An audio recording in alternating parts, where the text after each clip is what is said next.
Assalamualaikum warahmatullahi wabarakatuh. Selamat siang kepada Bapak, Ibu, dan teman-teman semua. Perkenalkan, saya Syariah dengan NIM 2535170 Prodi Agribisnis akan mempresentasikan artikel konseptual yang berjudul Strategi Penguatan Ketahanan Pangan Lokal Melalui Pertanian Berkelanjutan di Indonesia. Dosen pengampu saya yaitu Ibu Ena Noveria MPD.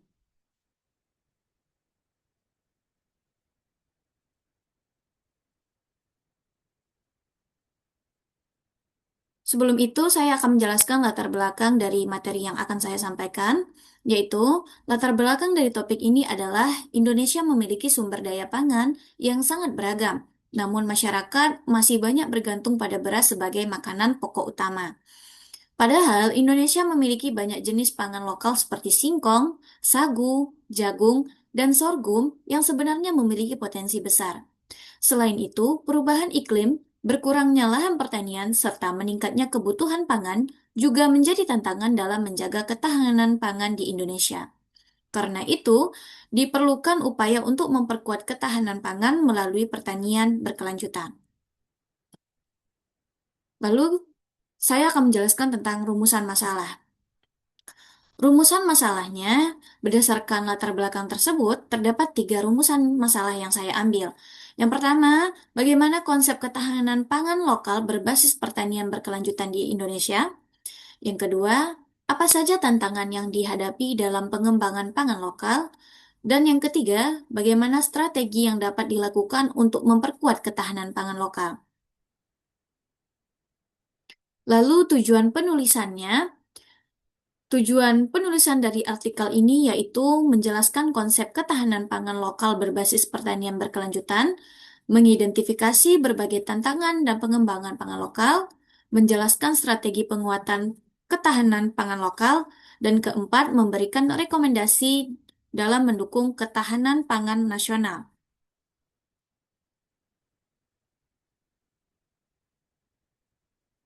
Lalu konsep ketahanan pangan lokal. Ketahanan pangan lokal merupakan upaya untuk memenuhi kebutuhan pangan masyarakat dengan memanfaatkan sumber daya lokal yang tersedia. Terdapat beberapa komponen utama dalam ketahanan pangan, yaitu ketersediaan pangan, akses terhadap pangan, kualitas gizi, serta keberlanjutan lingkungan. Artinya, masyarakat tidak hanya memiliki makanan yang cukup, tetapi juga makanan yang bergizi dan dapat dipenuhi secara berkelanjutan. Lalu tantangannya, dalam pengembangan ketahanan pangan lokal terdapat beberapa tantangan utama. Yang pertama, dari sisi kebijakan yang masih banyak berfokus pada beras.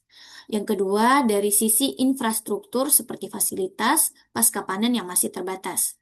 Yang ketiga, ada sisi sosial, yaitu masih ada pola pikir masyarakat bahwa belum makan jika belum makan nasi. Dan keempat, dari sisi lingkungan seperti perubahan iklim dan penurunan kualitas lahan pertanian. Lalu strategi penguatan. Beberapa strategi yang dapat dilakukan untuk memperkuat ketahanan pangan lokal yaitu penguatan lembaga penelitian pertanian, pengembangan klaster pangan lokal sesuai potensi daerah, pemberian insentif kepada petani, pemanfaatan teknologi pertanian, serta penggunaan pangan lokal dalam berbagai program pemerintah. Lalu peran mahasiswa. Mahasiswa juga memiliki peran penting dalam mendukung ketahanan pangan. Peran tersebut dapat dilakukan melalui penelitian bersama petani, edukasi kepada petani atau masyarakat, promosi pangan lokal melalui media sosial, serta mengembangkan usaha atau inovasi berbasis pangan lokal. Lalu kesimpulan dari materi ini yaitu berdasarkan pembahasan yang telah dijelaskan, dapat disimpulkan bahwa Indonesia memiliki potensi pangan lokal yang sangat besar. Namun, pengembangannya masih menghadapi beberapa tantangan, baik dari sisi kebijakan sosial maupun lingkungan. Karena itu, diperlukan strategi yang terintegrasi agar ketahanan pangan nasional dapat semakin kuat. Lalu saran dan rekomendasi. Adapun saran yang dapat diberikan yaitu pemerintah perlu memperkuat kebijakan di sertifikasi pangan, perguruan tinggi perlu meningkatkan penelitian dan pengabdian kepada masyarakat, dan masyarakat diharapkan mulai membiasakan diri mengkonsumsi pangan lokal sebagai alternatif sumber pangan. Demikian presentasi yang dapat saya sampaikan. Mohon maaf apabila terdapat kekurangan. Mari mendukung pangan lokal untuk Indonesia yang lebih mandiri dan berkelanjutan. Terima kasih atas perhatian Bapak, Ibu, dan teman-teman semua. Wassalamualaikum warahmatullahi wabarakatuh.